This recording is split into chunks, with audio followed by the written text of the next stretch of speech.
जब से राम और सीता, लक्ष्मण और उर्मिला, भरत और मांडवी तथा शत्रुघ्न और श्रुति कीर्ति विवाह के पश्चात बारात के साथ लौटकर अयोध्या आए तो वहाँ आनंद की वर्षा हो रही थी। नित्य ही मंगल उत्सव हो रहे थे। प्रकृति ऐसी अनुकूल हुई थी कि धन धान्य में निरंतर वृद्धि हो रही थी। यह तो होना ही था। लक्ष्मी स्वयं सीता के रूप में वधू बनकर जब से अवध में पधारी थी, चहु और आनंद था। तब तो राम सबके ही प्राणाधार थे। पुरवासी उनके नित्य दर्शन करके सुख प्राप्त करते थे। अब सभी की हार्दिक इच्छा थी कि राम को युवराज घोषित किया जाए। प्रजा की यह इच्छा राजा दशरथ के कानों में भी पहुंची और उचित ही जान पड़ी। राम सभी प्रकार से समर्थ थे, योग्य थे। अब राजा दशरथ भी वृद्धावस्था की ओर अग्रसर हो रहे थे, अतः इनसे अच्छा समय और कब आएगा। राजा ने वशिष्ठ से विचार विमर्श किया तो उन्होंने भी यह निर्णय का समर्थन किया। गुरु वशिष्ठ ने विचारक शुभ लग्न की निश्चितता कर दिया था। मंत्री सुमंत को राम को राज्याभिषेक की तैयारियां करने का आदेश व दायित्व दे दिया था। मंत्री सुमंत हर्ष से भर उठे थे। सही समय पर सही निर्णय लेने से ही व्यक्ति सदैव प्रसन्न होता है। राम के राज तिलक की खबर सारे नगर में फैल उठी थी। अभी राम के विवाह के उत्साह की प्रसन्नता कम नहीं हुई थी कि अब राज तिलक का महाउत्सव। बड़ी धन्य भागी है अयोध्या की प्रजा। अब से राम का जन्म हुआ। जीवन की उत्साह तो गया। नित्य नए नए उत्सव हो रहे थे। राम अब राजा बनेगा। अयोध्या की प्रजा आनंद मग्न हो रही थी। सबसे ज्यादा प्रसन्न तो रानी कैकेयी थी। राम उन्हें अति प्रिय थे। उन्होंने प्रसन्नता का ठिकाना ही नहीं था। राज तिलक की तैयारियों में अंतःपुर में क्या क्या संस्कार होने हैं, यह सब उनकी देख रेख में हो रहे थे। उनकी व्यस्तता देखकर राम के प्रति अनेक प्रेम का पता चलता है। अयोध्या जीवंत थी। स्थान स्थान पर उत्सव हो रहे थे। नगरवासी उनमें चढ़ बढ़कर भाग ले रहे थे। अयोध्या के मित्र राज्यों में भी निमंत्रण पहुंच गए थे तो वहाँ खुशियां मनाई जा रही थी।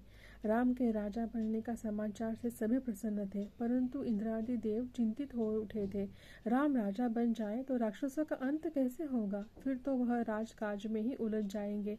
वे सिमिष्ट लोगों के लिए ही संसार में ही नहीं आए हैं। उन्होंने तो संसार के निर्भय करने की और कार्य अवध के राजमहल में रहना ही नहीं हो सकता। कोई उपाय ही करना ही होगा। अब यह सुन के ही राज्याभिषेक होना था। इंद्रादि देवताओं ने सरस्वती से इस विषय में सहायता करने की विनय की और अपनी योजना बताई। रानी कैकेयी की यह प्रिय दासी मंथरा थी। मंथरा वृद्धा और कैकेयी की दाई माँ थी। कैकेयी की माता का स्वर्गवास उनके बचपन में ही हो गया था और मंथरा में ही माँ का बनकर उनका पालन पोषण किया था।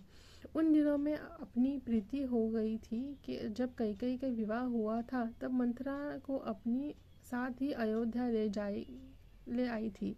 मंथरा ने कैकेयी पर अपने मातृत्व का पूरा प्रभाव डाला था।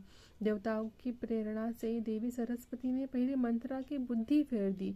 उसका कैकेयी के प्रति मोह चरम का पहुंच गया। कैकेयी का उत्साह देखकर मंथरा क्षण भर के लिए हिचकी, परंतु सरस्वती ने अपना प्रभाव बढ़ाकर उसे सम्मोहित कर लिया और इसी सम्मोहित की दशा में मंथरा रानी कैकेयी के कक्ष में गई।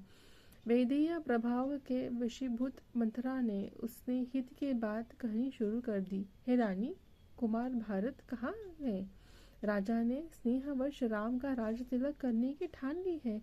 इसने रानी कौशल्या का गर्व तो और भी बढ़ जाएगा और भरत का उनका सेवक बन जाएगा। फिर राम के पुत्र राजा हो गए और भरत के पुत्र उनके सेवक हो गए। महारानी कैकेयी की संतति क्या सेवकाई के लिए जन्म ली गई है? यह व्यवस्था आज न बदलनी तो फिर कभी नहीं बदलेगी। कुछ करो। मेरे समझ में तो कोई बात नहीं आ रही है। जाने क्या कर रही है तुम्हारी बुद्धि। तुझे बहुत से काम है। मैं तो जा रही हूँ साफ सफाई करने। रानी, कुछ ऐसा कार्य करो कि राम के स्थान पर तुम्हारे प्रिय भरत का राज्याभिषेक हो जाए। रानी कैकेयी की भन्ना गई। उन्होंने क्रोध भरी नजरों से मंथरा से घूरा। कपटिनी बुद्धि कहाँ से लाई हो? ऐसे अनर्थचारी सोच भी कैसे लिया था तुमने? कैकेयी ने उसे धमकाया। पुनः ऐसे विचार भी जीभा पे लाए तो प्राण ले लोगे तुम्हारे। दाई माँ बनने का प्रयास मत करो। देवता कैकेयी की बात सुनकर निराश हो गए। काम बिगड़ जा रहा था। अंततः सरस्वती ने विनय की कि कैकेयी की मति भी फेर दी थी, तब काम सफल होगा। जन कल्याण के लिए सरस्वती जी ने माया कैकेयी की पर भी जिभा चल दी थी, माया के प्रभाव के बाहर जाने की। परंतु रानी कैकेयी मंथरा की ओर मुड़ी, और यदि क्षण भर के लिए मैं तेरी बात मान लेती हूँ कि तू ऐसा ही हो सकता है। मंथरा ने नेत्रों की कुटिलता की चमक उभरी। उसने तत्काल कैकेयी को वह बताया जिसमें प्राय होने का राम राज्याभिषेक रोका जा सकता है और भरत का राज्याभिषेक हो सकता है। मंथरा ने स्मरण दिलाया कि राजा पर उसके 2 वरदान धरोहर के रूप में सुरक्षित है। कैकेयी इस समय से वरदान मांगकर अपना कार्य सिद्ध कर सकती है। कैकेयी को सरस्वती की माया के वशीभूत का बात समझ में आ गई। यह तो एक वरदान से हो जाना वाला काम था, थोड़ा सा त्रिया चरित्र ही हो देखना होगा। सरस्वती के प्रभाव के वशीभूत होने पर रानी कैकेयी ने सोचा कि रघुवंशी अपने वचन के लिए प्राण भी दे सकते हैं।